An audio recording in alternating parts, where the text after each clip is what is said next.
Madame, Monsieur, bonsoir. Quelle est l'orientation qu'il faudrait désormais donner aux Congolais ou la direction que la RDC devrait prendre pour rebondir dans cette affaire de la guerre d'agression de la part du Rwanda à travers ses supplétifs Guillaume 23? Nous allons en parler dans cette émission. Quelle est la part de l'Église, quelle est la part des hommes spirituels dans cette situation que la RDC connaît? Pour en parler, nous recevons pour vous l'apôtre Patrick Wanzambi. Il est président du Conseil national des apôtres du Congo. Bonsoir, apôtre. Bonsoir, monsieur Ambroise. Ça faisait longtemps que je vous ai reçu sur ces plateaux, apôtre. En tout cas, très longtemps à cause des occupations. Justement. Alors, ce soir, on vous a invité pour parler de cette situation que connaît actuellement la RDC. Dernièrement, vous étiez en conférence de presse. Vous avez fait quand même certaines révélations. Vous avez dit, entre autres, que la crise actuelle que connaît la RDC est d'essence spirituelle. Est-ce qu'on peut en savoir un peu plus? Oui, je crois que, comme je le dis, que la crise a une origine spirituelle. Pourquoi je dis que c'est spirituel? Parce qu'il faut partir d'abord à la genèse du mandat du président Félix. Oui. Vous savez, dans plusieurs de ses interviews, avant qu'il ne soit président, il disait que la volonté de Dieu s'efface. C'est-à-dire que c'est cette volonté. Il y a des gens qui avaient travaillé avant que lui ne soit président. Okay. Qui travaillaient aussi, qui savaient qu'un Kassaïen allait prendre le pouvoir. Et alors, quand il a pris le pouvoir, il est vrai, il a dédicacé la nation à Dieu. Quand on dédicace la nation à Dieu, ça engage beaucoup. C'est tout un processus. Il faut maintenant s'intéresser, qu'est-ce qu'il faut faire? Ce n'était pas une formalité. C'est parce que l'histoire du pouvoir, le monde spirituel est tellement impliqué. Mais nous avons insisté. Au début, je crois que les gens m'attaquaient des kimbanguistes, de ceci, de cela. Les gens ne comprenaient pas. Kimbanguistes, pourquoi? Parce que c'était déjà le temps de l'accomplissement des promesses par rapport au prophète Simon Kimbangu. Sans oublier que lui-même, le président de la République, a décrété la journée du 6 avril, journée de la conscience africaine et de la lutte des papas Simon. En mémoire de Simon. En mémoire. Donc, c'est une journée. Donc, tout ça, en fait, l'histoire de Simon Kimbangu, du prophète Simon Kimbangu, ce n'est pas de la formalité. Alors, on s'est rendu compte que, en avançant, les choses, c'est-à-dire, on avait beaucoup plus dans la confiance, dans l'intelligence de la politique. Ça veut dire que les politiciens congolais avaient pris le pays en étage. Okay. Jusqu'à ce que les réclamations spirituelles commencent à monter, à monter, à monter, à monter. Et puis, j'ai été spirituellement contacté. Ok. Oui. Alors. Spirituellement contacté. Mais, monsieur Ambroise, quand il a fallu, vous savez, avant les élections de 2023, nous avons fait une expédition à Munkamba, oui, où nous avons rassemblé les chefs coutumiers des deux Kasaï. Vous savez dans quelles conditions nous avons fait cette mission? Dans quel, ça veut dire qu'on était devant un fait accompli. On a été presque roulé. C'est parce que c'est une histoire, on a été contacté. Bon, voilà, finaliser cette histoire. Il y a d'abord les moyens qui vont être décaissés pour faire. Mais on se retrouve d'abord. On a pris les billets de CA, oui, qui nous avait donné le billet avec l'espoir qu'on allait payer ces billets. Et vous trouvez, on arrive sur place, on n'a pas d'argent. On devrait maintenant faire recours à nos propres moyens. Mais pour quelque chose de l'État. Je me rappelle. Mais on devrait faire, c'est-à-dire pour la relance du Grand Kasaï et aussi pour le deuxième mandat et enlever ce qui était là. Alors, vous voyez, je donne ça seulement comme exemple. Mais je ne peux pas citer vraiment beaucoup de choses qui n'ont pas marché. Alors, quand j'ai été contacté, je dis que non, écoute, dans cette affaire, on voit que la ligne est les choses sont en train de mal fonctionner. C'est-à-dire, il faudra, parce que l'objectif, la mission du président Félix était de renforcer les hôtels spirituels. Mais quelque part, c'est comme s'il y a des gens qui avaient pris en otage. Au Congo, il y a une hypocrisie. Okay. L'hypocrisie chrétienne, okay, ou religieuse. On dit que non, c'est la Bible. On dit c'est la Bible. Et pourtant, on ne suit pas la Bible. Les Congolais n'appliquent pas la Bible. Okay. Je pense que 99% des pasteurs au Congo n'appliquent pas la Bible. Okay. Parce que si on appliquait la Bible, oui, dans la Bible, il est dit ceci. Nous voyons David qui n'était pas armé, mais en cas de situation difficile, Et on fait recours à David, Ouais. qui n'avait pas l'expérience, mais qui avait l'ainsi dit l'Éternel. Ouais. Mais si vous regardez au jour d'aujourd'hui, la plupart, aujourd'hui, le président avait fait confiance aux hommes de Dieu, et ainsi de suite. Mais c'est difficile à ces hommes de Dieu-là de dire, par exemple, au président que ça, moi, je ne peux pas. Ça, il faut aller chercher tel. Ah, ok. Ils pensent avoir la situation, ou bien la solution, alors qu'ils n'ont pas la solution. Mais la preuve est là. C'est pourquoi, ce que j'ai dit, je n'ai pas prophétisé. Ok. On m'avait demandé de décréter. Ah, vous avez décrété. Mais oui, non, il faut suivre la vidéo. L'ancienne vidéo, je me rappelle, vous L'ancienne avez vidéo annoncé des moments difficiles. du 13 mars 2024. J'ai dit bien que les entités spirituelles qui alimentent le pouvoir en RDC, c'était après tentative, mais les gens pensent qu'on ne peut pas rouler les hommes spirituels. L'homme spirituel, vous pouvez lui dire le mensonge. Il sait la vérité. Mais pour vous gêner, il garde silence, il dit d'accord. Ok. Oui. L'homme qui a l'esprit véritable de Dieu, on ne le ment pas. Il n'y a aucun politicien. Je dis, hein, je suis sur votre plateau. Ok. Il n'y a rien dans ce pays. Rien. Les accords politiques avec l'étranger, qui fait ça, qui est caché. Ok. Non. Ah, qui est caché devant l'homme spirituel. Non. Ok. Nous connaissons tout. Ah, parce que vous dites que la spiritualité n'a rien à voir Ça avec veut le dire que christianisme. vous voyez ce qui... je ne sais pas si je suis venu, si je dois décortiquer ces histoires. Allez-y. Vous voyez ce qui est en train de se passer. Regardez bien dans ce que je dis là. Hein? Je vous donne maintenant les pistes. Ok. Pour comprendre que c'était un décret.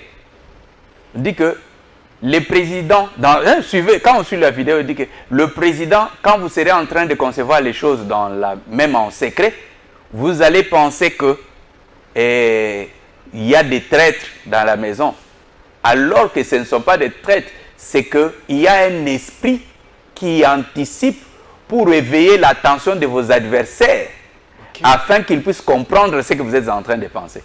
C'est un décret spirituel. C'est un robinet ouvert. Ok. Est-ce que Dans le langage courant, on appelle ça traître. Non, c'est-à-dire les non-initiés. Quand je parle comme ça, on me dit que je suis des cabales juifs. C'est-à-dire, oui, en fait, quand on veut affaiblir un régime, qu'est-ce qui se passe? On établit certains décrets codés, mais eux ne vont pas comprendre. C'est ce qui fait que même les politiciens sont devenus comme des prophètes. Ok. Ça veut dire que quelqu'un qui est que, oh, le président de la République veut faire ceci. Mais personne ne lui a dit. En fait, il sent dans son esprit. Okay. C'est un robinet qu'on ouvre et c'est un robinet qu'on ferme. Ok. Alors quand on veut affaiblir un régime, on ouvre ces robinets-là. Ok. La même chose a été faite contre Joseph Kabila en 2007 ou 2015. Ok. Vous comprenez? Ça veut dire qu'il y a eu un temps où Joseph Kabila voulait faire quelque chose. Les gens disent non, Kabila avait fait ceci. Kabila trouvait que tous les secrets étaient dehors. Ce n'était pas parce que les politiciens, les opposants étaient plus intelligents. Non, c'était les décrets, c'était les robinets qu'on ouvrait et qu'on fermait. Okay. C'est pourquoi à un moment donné, quand on a dit, bon, il y a des gens qui disaient non, il faut désarmer Joseph Kabila sur le plan. J'ai dit que non, il y a l'ordre qui a été donné, non, ne les désarmez pas. Parce que si vous désarmez Joseph Kabila, maintenant, le pays va entrer dans l'insécurité. Okay. Vous comprenez? Alors, maintenant, je reviens chez les politiciens. Oui. Les politiciens, maintenant, pensent... En fait, c'est eux qui gèrent les histoires courantes. Ils gèrent, ils ont la décision. Ils oublient. Les politiciens ont méprisé les hommes spirituels. Ils ont méprisé les hommes. Ils ont méprisé. Ça veut dire qu'ils ont pensé que tout le monde était charlatan. Oui, ils ne croient pas. Oui, ils ne croient pas que c'est vrai ce que vous leur dites. Croire ou pas, les évidences sont là. Okay. Quand j'ai dit cette histoire en 2024, les gens n'ont pas cru. C'est la même chose quand je disais que Kabila, on va aider Kabila à glisser jusqu'à ce qu'on trouve un compromis. Les gens m'avaient... Et puis les choses se sont passées. Alors, maintenant on est devant une situation. Dieu aime le président. Vous savez, quand Dieu vous aime, il vous amène... Bon, il y a beaucoup de choses dans cette... Ça, j'ai donné seulement une partie du décret. Que... Vous voyez, les gens disaient ce qu'ils disaient. J'ai fait même une vidéo où je démontrais, on me disait que tu dois laisser une brèche. Il y a plusieurs fois. Si c'était pour la ville de Goma de tomber, ça serait déjà tombé depuis longtemps. Mais on y travaillait de temps en temps. J'étais parti, j'étais obligé de passer à Goma pour renouveler les hôtels spirituels. Ok. Les gens qui sont à Goma savent. J'ai travaillé avec beaucoup de... Alors, la question que je vous pose, apôtre, vous avez fait la vidéo le 13 mars 2024 où vous annonciez ce qui est arrivé au pays actuellement. Il y avait des réclamations spirituelles. Les politiciens devraient respecter les hommes spirituels. Mais comment les politiciens vont détecter qui a la vérité, qui fait quoi et qui dit quoi pour qu'on leur fasse confiance? C'est peut-être ça la difficulté des politiciens. Il n'y a pas de difficulté. Ok. Dans ce pays, vous ne connaissez pas des gens qui sont proches du président, qui ont prophétisé et leurs prophéties ne seront pas accomplies. Mais ces mêmes personnes continuent à bénéficier de la confiance. Ok. Vous comprenez? Ok. Hein? Ok. Malgré qu'on donne des prophéties qui ne Qui s'accomplissent ne se pas. remplissent pas, mais on leur fait confiance. On leur fait confiance. Ok. Mais c'est ce que je dis. Je l'ai dit le 13 mars 2024. On ne le vit pas aujourd'hui. Prenez la succession. J'ai parlé étape par étape. Ça ne s'est pas accompli. Mais, et dans cette vidéo-là, dit que quand ce temps-là arrivera, que le président n'aille pas chercher les solutions ailleurs. Ok. Quand ce temps-là arrivera, que le président n'aille pas chercher la solution ailleurs. Ailleurs. Qu'il les revoie et les hommes. Qu'il le revoie ceux qui ont. Mais parce que, en fait, ça veut dire que c'est lui qui éteint le feu et c'est comment on l'allume. Ok. Qu'il n'aille pas chercher la solution ailleurs. Parce que la solution est dans la maison. La meilleure des choses, parce que beaucoup de gens m'appellent pour demander, maintenant, donne-nous les orientations. Je dis, quelle orientation? Le message était pour le président de la République. Moi, on ne m'a pas dit que va voir le président de la République. Sinon, je serais parti le voir, chercher à le rencontrer. Mais je vais souligner quelque chose. Okay. Quand on a fait la dédicace de la nation, quand le président nous a reçus pour un dîner et tout ça, ainsi de suite, j'avais remis un livre au président qui était intitulé « Dieu et la libération de l'Afrique ». C'était tout un message. C'était écrit par un évêque camerounais. Ok.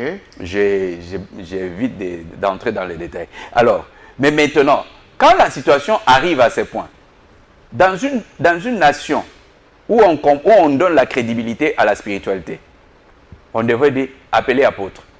Apôtre Yaka, viens ici. Ah, surtout que vous avez parlé dernièrement là. Je dis que, apôtre, tu as dit cette histoire et ainsi de suite. Qu'est-ce qui se passe? Qu'est-ce que Dieu nous réclame? Ah, on devrait quand même vous poser cette Qu'est-ce question. que la spiritualité? Mais il y a une hypocrisie d'abord qui vient du monde religieux, des églises. Ok. Vous savez, l'ennemi ne peut pas nous attaquer comme ça. Nous sommes une nation bénie et Dieu est avec nous. Mais quand nous sommes menacés au point d'être presque humiliés, c'est qu'il y a un problème peut-être que Dieu veut que nous puissions nous repentir. Ah, ok. Très bien. Vous aviez souligné une citation. J'ai dit ceci. La citation était celle-ci. J'ai dit que si tu es en alliance avec un Dieu et que ton ennemi vient te menacer et il domine sur toi, il y a deux assertions qu'il faut considérer. Soit ton Dieu est faible par rapport au Dieu de ton ennemi, ça c'est un. Deux, soit ton Dieu t'a trahi. Trois, soit ton Dieu te reproche quelque chose et il te livre au pouvoir de ton ennemi pour te contraindre à te repentir. Dieu a fait cela avec David. Ok. Quand Dieu voulait reprocher des choses à David pour se repentir, il a mené certains problèmes. Pour permettre à notre public de bien comprendre cette citation, en rapport avec notre situation, on devrait se poser la question. Donc, si nous sommes pratiquement humiliés par le Rwanda, par exemple, on pourrait dire, soit le Dieu du Rwanda est plus fort que le Dieu de la RDC. Ce qui n'est pas possible. Ce qui n'est pas possible. Soit le Dieu de la RDC a abandonné la RDC. Les Rwandais ont eu à travailler pour découvrir l'antidote. L'antidote premier. J'ai parlé des choses, les gens ne comprenaient pas. Je parlais en parabole. Mais comme, c'est-à-dire quand on a le pouvoir, les gens s'intéressent moins. C'est-à-dire, pour affaiblir une personne, il faut s'intéresser à sa spiritualité et la mener en contradiction avec sa spiritualité. Ok. Ok. Et les Rwandais ont infiltré des choses au point que cette dimension, les choses sont arrivées à ce point-là. Ok. Ils ont travaillé sur l'antidote. Ils ont travaillé pour induire en erreur, mais ils n'ont pas tout le contrôle. Ok. Vous voyez même la rébellion de Nanga. C'est une rébellion, avant de commencer, elle est d'abord sacrée spirituellement. Ok. Oui, pourquoi on l'appelle Alliance Fleuve Congo? C'est une alliance des eaux. Ok. Ah oui, ils ont fait allusion Mais au fleuve comment? Congo. Je vous explique quelque chose. Mais oui. Mais en fait, écoutez, je ne sais pas si parce que les gens ont évolué en Europe qu'ils veulent nous faire quoi. Non. L'Europe, on voit la sorcellerie est en Europe. La magie est en Europe. L'occultisme. Macron qui se montre comme ami de Congolais. Macron, c'est vraiment le fils du diable. Et vous pensez que pour le plan des Français puisse s'accomplir au Congo, qu'est-ce qu'il faut? Voilà pourquoi Macron a cherché d'abord à influencer. On voit ça comme les Quinois sont beaucoup émotionnels. Ouais. On voit dans la musique, Macron est avec tel musicien, il est avec tel politicien, il est. On pense qu'il est ami. Mais la première des choses, c'était que je les pénètre spirituellement, je les affaiblis, je les détourne de leurs croyances. Ils vont croire à la politique alors que c'est pas la politique. Parce que. Ils vont croire à la politique alors que c'est pas la politique, c'est la spiritualité. Ce qui tue la situation, c'est le fait d'avoir cru à la politique et qu'on a des stratégies politiques faux et archi faux. Okay.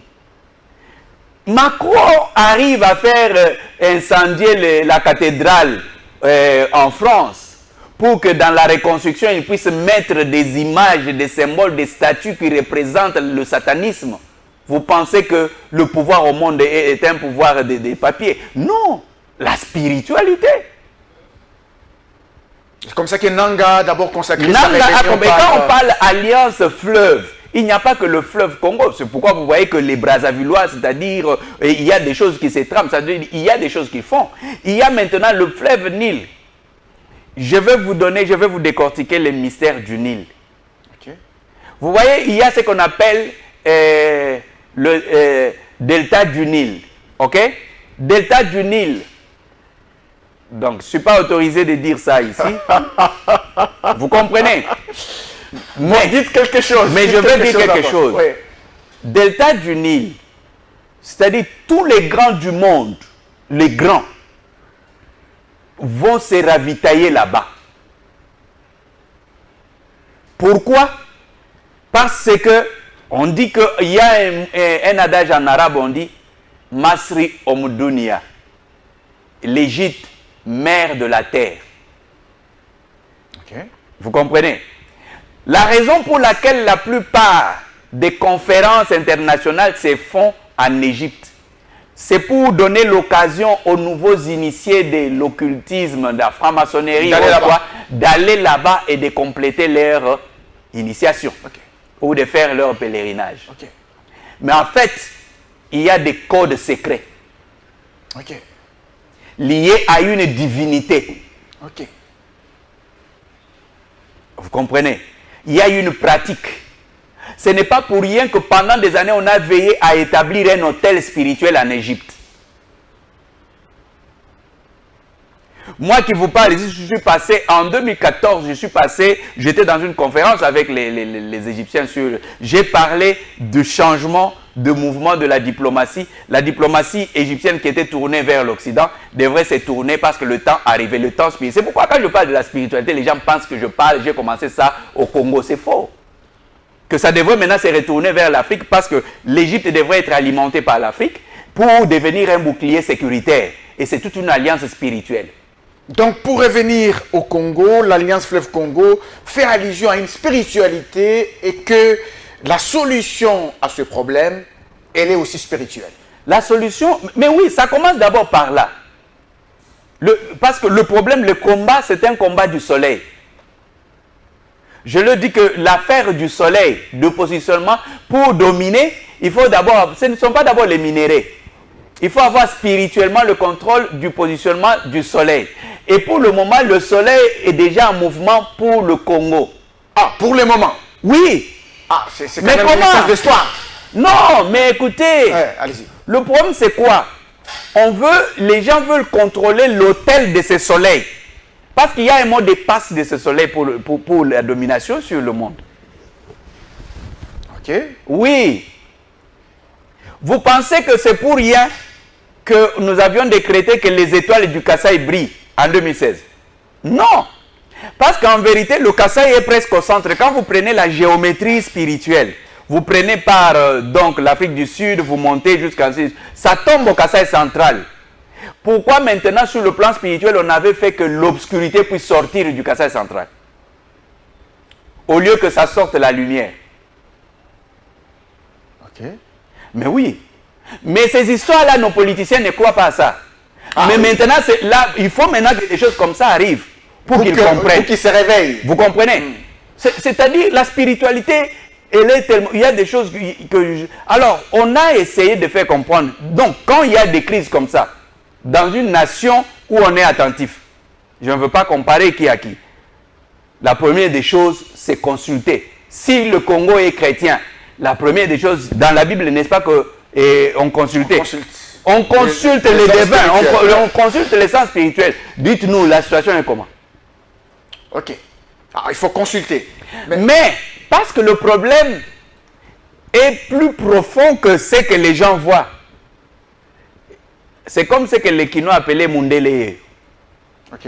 Vous comprenez? Et c'est là que je dis aux politiciens, je dis que tout ce qui s'est passé dans ce Congo, tout accord, qu'il soit secret ou public, c'est dans la marmite.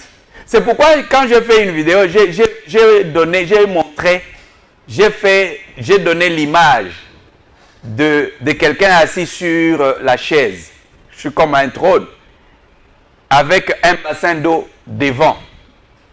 Et à côté, il y a 4 personnes, 4 blancs. C'était la situation. Ok. C'est-à-dire, il n'y a que les initiés qui peuvent interpréter ce que je dis là. Alors, la question que je vais vous poser maintenant, apôtre, parce qu'on a vu quand même des confessions religieuses aller demander audience auprès du président de la République, la Cinco et les CC sont partis, on a vu l'église du réveil est également partie. Est-ce que les hommes spirituels qui comprennent ces choses ne peuvent-ils pas non plus demander une audience pour expliquer ces choses au président, aux politiciens? Parce qu'ils ont quand même des difficultés à réaliser cela. Non, ils n'ont pas de difficultés. C'est un choix. Ah, ils font un choix. C'est un choix. Monsieur Ambroise, je me prépare pour aller en Côte d'Ivoire. Je reçois un coup de fil. On m'a dit, apôtre, il y a un problème. Venez. J'arrive. On m'a dit que voilà, il y a une situation dans les Tchouapa. Mais cette situation, ça concerne le pouvoir. Par rapport au truc. Et puis, c'est lié au Kassaïen aussi. C'est un truc important. C'est lié, Mobutu était impliqué et tout ça. Alors, j'ai abandonné tout ce que j'avais à faire. Il faut que tu ailles. On a fait le voyage le plus difficile. J'ai fait presque, donc, aller-retour, j'ai fait 8 jours sur l'eau. Ah bon? Ça veut dire, nous sommes allés jusqu'à Mbandaka, de Mbandaka.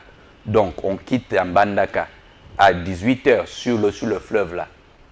On est allé, donc on dort en train de naviguer, on se réveille en train de naviguer. Oh, donc l'autre, ah bon? Le soleil avait dit que vous voulez manger, c'est dans la pirogue. J'ai dit dans la pirogue.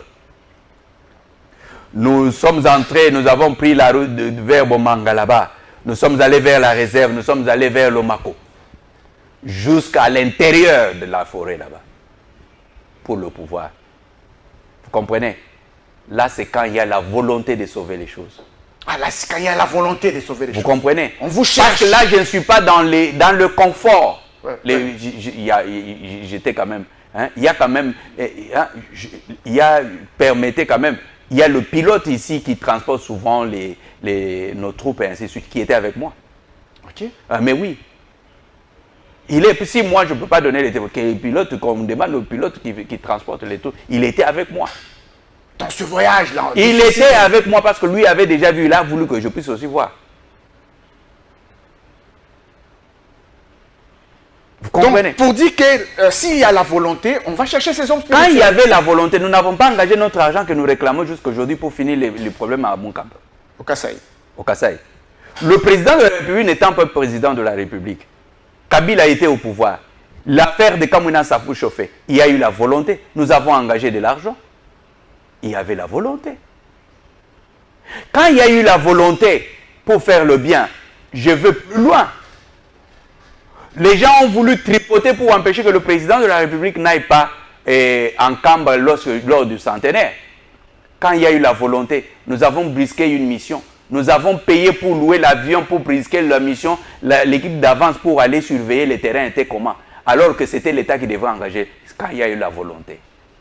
Donc aujourd'hui, quand je parle parce que j'aime mon président. Pourquoi? Parce que je sais que sans le président Félix, si on ne le ramène pas sur le chemin, il sera difficile de réajuster les choses pour l'avenir des choses dans le pays. C'est sur votre plateau ici que je dis que si on n'aide pas le président à bien arranger les choses, nous risquons de basculer. J'ai dit ça il y a plusieurs années avant, donc je pense en 2022, que les militaires risqueront de prendre le pouvoir et là nous allons souffrir au moins pendant 10 ans. Vous comprenez? Donc j'ai tout intérêt à montrer ce qui est vrai. Mais maintenant le rôle des églises de réveil, pas des églises de réveil, c'est-à-dire c'était d'abord de dire quand le président reçoit des confessions religieuses, il y a un problème. Nous avons les églises de Noirs, nous avons les prophètes. J'ai vu le prophète Dodo Kamba qui était là. Nous avons de cette manière de recevoir les gens, il est difficile que quelqu'un dans leur milieu là dise que moi Dieu m'a dit. Ah, il est difficile, hein, parce que on va même pas les croire, pas les autres. Les autres ne vont pas. Vous comprenez déjà le problème. Oh, maintenant, c'est-à-dire, en le recevant comme ça devient comme aussi, ils sont consultés comme des politiciens. Comme des politiciens, oui. Le rôle de ces hommes n'est pas de donner la stratégie politique, mais c'est de donner peut-être l'ainsi dit l'Éternel que prenez à gauche, enlevez telle personne, enlevez telle autre, et puis la chose va s'arranger. Oui. Pourtant, ils ne sont pas dans l'esprit, dans alors, spirituel. maintenant, j'ai vu aussi, il y avait le fils de l'homme, celui qui s'habille en blanc là. Vous pensez qu'il peut pratiquer sa spiritualité là-bas? Non. Vous pensez que le imam pouvait dire que voilà ce que Allah dit? Non. Ils vont écouter. Pourquoi? J'ai dit cette histoire depuis. En vérité, le président devrait avoir un conseiller spirituel, pas conseiller religieux. Ah, un conseiller spirituel et pas un conseiller religieux. Oui. Ok. Parce que le conseiller spirituel doit avoir les capacités d'interpréter le mouvement spirituel. Les chefs coutumiers amènent leurs histoires, il a la capacité de comprendre ce qui se passe. Et pour dire que non, ça vous n'avez pas fait bien, ça vous n'avez pas... Ça veut dire il a le langage. Au jour de... Ce n'est pas pour me vanter. On a travaillé avec les chefs coutumiers. Je ne suis pas apôtre pour cela. J'ai fait mon travail, mais ils savent leurs limites. Ils savent que non, ça c'est vraiment vrai. Combien de gens ont essayé de faire cette histoire, ils n'ont pas réussi. Et il faut que j'aille, c'est-à-dire, je ne veux pas, non. Alors, maintenant, la question que je vous pose, au jour d'aujourd'hui, les territoires sont occupés par le Rwanda, Goma est tombé, Bukavu est occupé, et apparemment, il y a une sorte de désespoir du côté congolais. Je pense que s'il y a la volonté, parce que peu importe la manière que j'aime le président de la République, hein, je ne peux pas outrepasser les conditions imposées par la spiritualité. Je me bats tant mieux que mal pour que le président puisse comprendre et poser. J'ai dit récemment, quand les chefs coutumiers des Mujima m'ont appelé, j'ai dit mais non. Vous connaissez comment on résout des problèmes au Kasaï? On ne part pas en brousse faire la chasse quand on n'a pas arrangé les histoires en famille. Quand il y a un problème, vous vous asseyez et vous résolvez. Et quand on reçoit les hommes spirituels, quand le président de la République doit recevoir les hommes, je ne parle pas des confessions religieuses, les religieux. Les hommes spirituels. Il y a une manière qu'on dit en anglais « how to set the ground, the environment ». C'est-à-dire, il y a une manière de préparer l'environnement. Ce n'est pas dans un salon comme ça, comme on recevait les politiciens. Non. Ok. Il faut arriver à préparer l'environnement de manière à ce que quand l'homme spirituel vient, son esprit est activé, il va lâcher les secrets. Ok. Mais ce n'est pas le cas. Oui, mais vous voyez maintenant, quand on le reçoit, on peut recevoir Papa Simon Kimangou, il vient, il dit, oui, Excellence, tout ça, oui, c'est bon, nous allons prier. Mais il n'a pas tout libéré. Ok. Vous comprenez? Il faut le mettre dans... Il faut maintenant les gens... Dans un environnement où il libère. Il faut qu'on provoque, on met dans l'environnement qui libère. Joseph Kabila allait rester en Kamba. Il est resté en Kamba pendant 3 jours. Il s'est levé le matin, allait s'asseoir dans le temple de Kimangiste. Vous pensez qu'il est idiot? J'ai dit Joseph Kabila. Okay. Kabila est parti en Kamba. Il est resté 3 jours. Il s'est levé le matin, il entre au temple, il va s'asseoir seul. Il disait quoi? Ok. Alors, mais vous avez dit quand même une phrase très sérieuse lors de votre conférence de presse. Vous avez dit qu'on doit résoudre ce problème spirituel. Si on ne le fait pas, vous avez utilisé un mot fort. Ce serait le déchirement du pays. Et vous avez dit que vous êtes sérieux par rapport à ça. Oui, ça sera le déchirement du pays. Parce qu'on ne peut plus mettre les... Je ne parle pas de côté technique d'abord ou pratique. On sait, j'ai dit que nous connaissons tout ce qui se passe. Mais il faut que le spirituel... Parce qu'en fait, aucun homme spirituel ne peut aller sur le champ sans être préparé dans son esprit. Il y a beaucoup de gens qui ont rendu un mauvais service au président de la République en maltraitant des hommes spirituels. Ok. Vous comprenez? Ton père, même s'il sent l'odeur de la fumée, c'est ton père. Très bien. Même si les chefs coutumiers manquent à manger et que c'est vous qui leur donnez-leur ce que vous leur donnez avec respect. C'est important. C'est ça le piège de la spiritualité. Ok. Même si ton père marche avec des lambeaux, les épaules ne dépassent pas la tête. Il y a je parle sur la spiritualité. Cette affaire n'est pas compliquée. Mais au-delà de la spiritualité, il est vrai. Parce que dans la spiritualité, là, je veux dire quelque chose que Dieu... pour laquelle j'ai même cité le nom de Joseph Kabila. Il y a des gens qui ont pris l'argent dans ce pays. Le président a sorti l'argent, ils ont pris, ils se sont servis, ils ont pensé qu'ils vont se faire une santé financière ailleurs. Mais ce qu'ils ne savent pas, quand un Congolais puise l'argent du Congo et il l'amène à l'étranger pour dire qu'il va se faire du bien, donc lui va vivre là-bas, il a déjà gagné. Il ne peut pas tenir 3 ans. Ah bon? Il va tout perdre. Ah bon? Oui. L'argent du Congo, c'est un argent, les richesses du Congo, pour les Congolais, il y a des paroles qui sont attachées à ça. Ok. Pour que tu prospères avec ça, même quand tu puises, tu dois le réinvestir là-bas sur place. Donc, tu dois avoir les racines. Ton argent doit avoir les racines. Mais toute personne qui a volé l'argent du Congo et l'a amené ailleurs, c'est disant que nous avons une santé, qu'ils ne tiendront pas 3 ans. Ça se termine. Non seulement que ça va se terminer, mais la calamité qui va suivre. 3 ans, certains vont mourir d'hypertension. Vous savez pourquoi Moïse Katumbi, malgré qu'on dit qu'il a volé, ainsi de suite, il investit toujours au Congo? Il connaît ses secrets. Ah, il connaît. Vous savez, il connaît ça. Et c'est ce qui fait que financièrement, il tient. Il fait ce que les Kassaïens disent l'usanzu. Ça veut dire que malgré que j'ai pris, mais je contribue quand même à aider, même si ce n'est pas toute la République. Et spirituellement, il est soutenu. Okay. Son argent est sous le sol. Vous voyez Joseph Kabila. Pourquoi Kabila est accroché au sol? Il a compris que ses richesses devraient être ici. Vous comprenez? Et la Bible dit ceci. Là où se trouve ton trésor, là se trouve ton cœur. C'est là que se trouve ton cœur. Si tu as pris ton argent, peut-être tu l'as mis dans une banque en France et que les Congolais sont en difficulté, ton cœur est où? Donc, et toi et ton cœur, vous êtes en dissociation avec la terre. Alors, cette question concernant maintenant les dialogues, et en interne et en externe, on a vu la CENCO, l'ECC, s'est déployée à travers le pays, aller au Rwanda, à l'extérieur du pays. Comment est-ce que vous jugez ces démarches? Dialogue, c'est CENCO, non.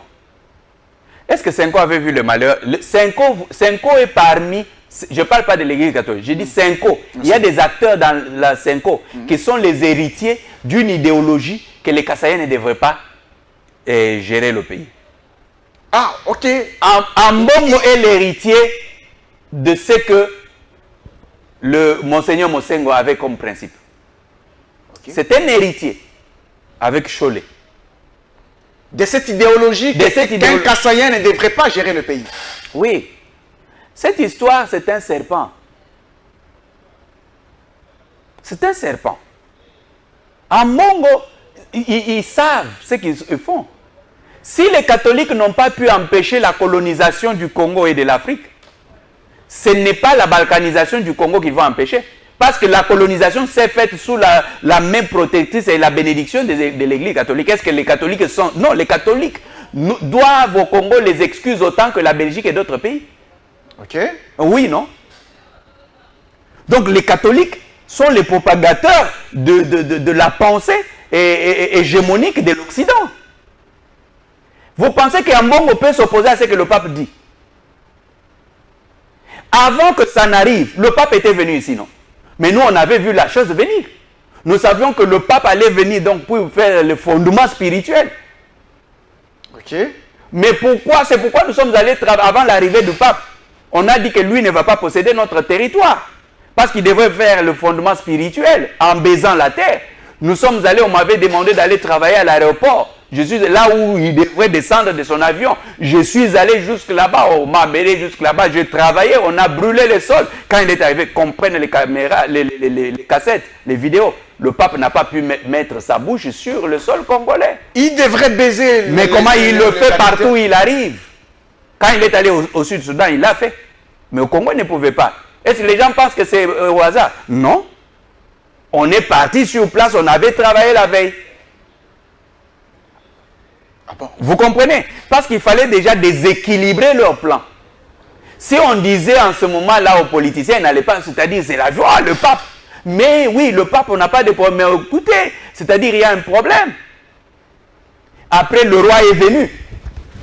Le roi des Belges. C'était pour renforcer la Maïkari avec des sacrifices. Après cela, nous avons fait les tours minuit dans la ville pour réduire l'impact du sang. Si on a laissé maintenant certaines brèches aujourd'hui à l'Est, c'est parce qu'on veut arriver, parce que parfois les autorités n'écoutent pas le langage simple. Ils écoutent le langage des violences. C'est-à-dire, on laisse. Et ça dégénère. Donc, ils se sont déployés par rapport à leur idéologie. Donc, les catholiques ne peuvent pas amener, c'est-à-dire, ils ne sont pas... Non, non, non, non. Pour rien au monde. Les catholiques sont redevables. En vérité, en ce moment, s'il y a des acteurs qui doivent prendre l'initiative ou l'orientation de cette affaire du dialogue, c'est l'Église qui m'enguise seule.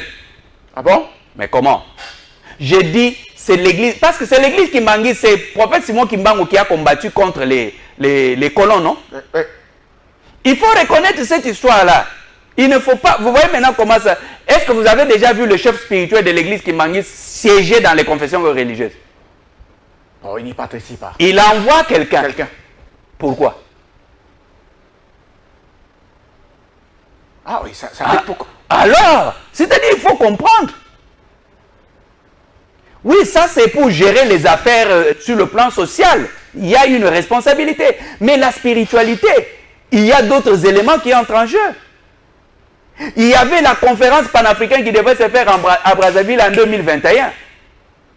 Papa Simon Kimbangu m'a dit que apôtre ne laisse pas cette histoire se faire là-bas. C'est au Congo que cette histoire, à Kinshasa, que ça doit se faire pour la première fois. Parce qu'il y a un agenda.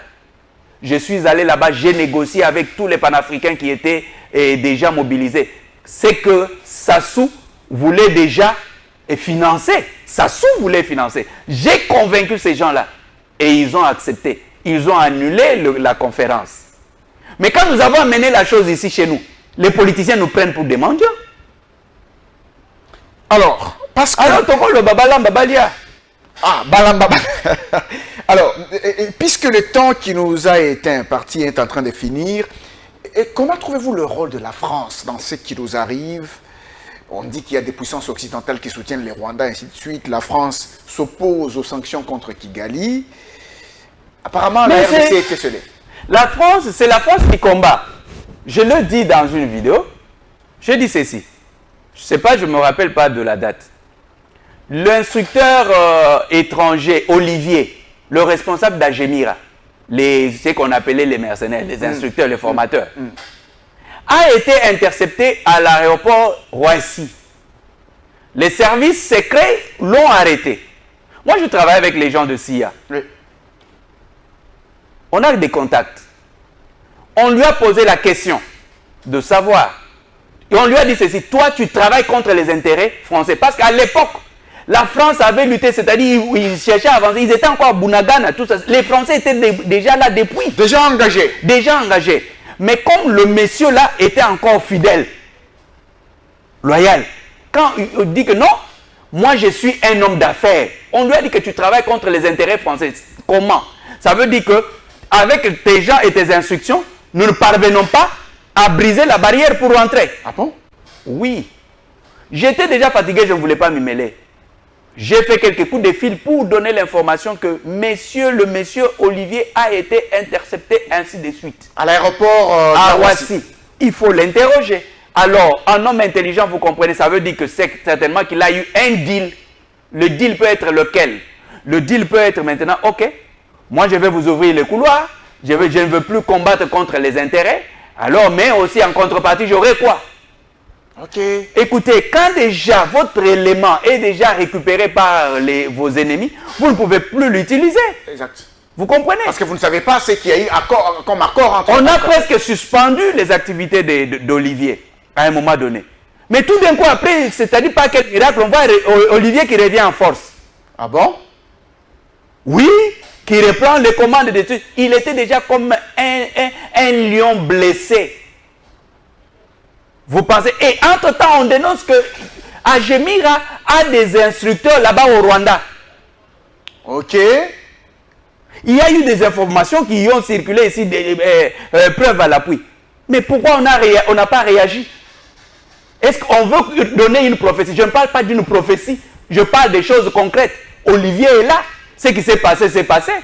Je ne veux pas citer les noms, j'ai cité seulement Olivier. Est-ce que l'information n'était pas là? Que Olivier avait été intercepté, Olivier avait été accusé. Comment est-ce qu'une personne qui est accusée dans ce genre d'histoire, on le ramène encore sur le terrain? Est-ce qu'on doit... C'est-à-dire, on se pose la question, est-ce que nous sommes dans un envoûtement collectif? Ou bien... Non, à moins qu'on nous dise la vérité. Un envoûtement collectif? Oui, parce qu'en fouillant, si vous fouillez ce dossier Olivier-là, vous allez comprendre des choses horribles. Ah bon? Je vous dis vrai. J'ai toujours dit, vous les journalistes, j'ai dit que commencez par le commencement, comment Bunagana est tombé. Posez ces questions. Allez, prenez votre caméra, posez tous ceux qui ont conduit les opérations là-bas. Qu'est-ce qui s'est passé avant la chute de Bunagana? Mais aucun journaliste n'a pris le courage de poser la question. Parfois, on veut tuer le serpent dehors, alors que le serpent est dans la maison. Les M23 de la maison sont plus dangereux que les Nanga qui viennent là-bas. Kabila, j'ai dit, Kabila Joseph avait posé la question aux gens qui le compliquaient là. Il dit que Kabila, le père, a été tué où? Au front? Il dit non, au palais des Marbres.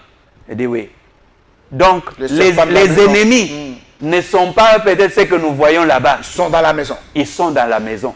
Vous connaissez l'ennemi par le genre de décision qu'on prend. Ah, on connaît l'ennemi par le genre de décision que l'on prend. Que l'on prend. On connaît l'ennemi par les résultats des terrains. Si j'ai une église et j'ai confié des responsabilités à quelqu'un et je vois que le rendement est faible, qu'est-ce que je fais? Je ne déplace pas ces gens. On a fini pour aujourd'hui. J'ai encore beaucoup de questions à vous poser, à moins qu'il y ait maintenant un mot de la fin. Quelle est l'orientation qu'il faut donner au pays? L'orientation pas donnée au pays. Moi, je pense que le président de la République, bon, je pense que nous devons, on doit lui dire des choses. On doit lui dire des choses. Parce que ce qui est dit, ce n'est pas tout ce qui est dit. La politique, j'ai dit que la politique du mensonge est tombée. Ok. Parce que c'est ça maintenant l'interdit du temps. C'est-à-dire nous pouvons amener le compteur, la spiritualité peut amener le compteur à zéro. Le président de la République ne doit avoir peur de rien. Son sang ne peut pas couler dans ce pays, sur la terre de ce pays. Parce que nous avons déjà payé le sacrifice. C'est comme ça que vous voyez Joseph Kabila ici. Peut-être quand vous m'inviterez un jour, je vous donnerai les détails de ce qui s'est passé en 2011. Ok. Et ce qui s'est passé en 2016 pour épargner la vie de Joseph Kabila. Donc, à cause de cela, c'est-à-dire c'est une loi spirituelle. Je sais qu'il y a les menaces que non, on va faire ceci. On ne peut pas faire parce que le trône en tant que président, il y a les esprits qui entourent cela. Et nous saurons quoi faire à gauche, à droite. Nous savons contacter qui contacter par là-bas. Là où les histoires de Nanga, de fleuves, on sait comment les annuler. Déjà par le delta et le fleuve et tout ça. Et c'est fini. Merci beaucoup, apôtre Patrick Wanzambi. Nous rappelons que vous êtes le président du Conseil national des apôtres du Congo. Merci d'avoir été sur ce plateau de table ronde. Merci beaucoup. Merci. Mesdames et messieurs, je pense que vous avez aimé cette émission. Merci à vous de l'avoir suivi. On vous retrouve prochainement pour d'autres numéros des tables rondes.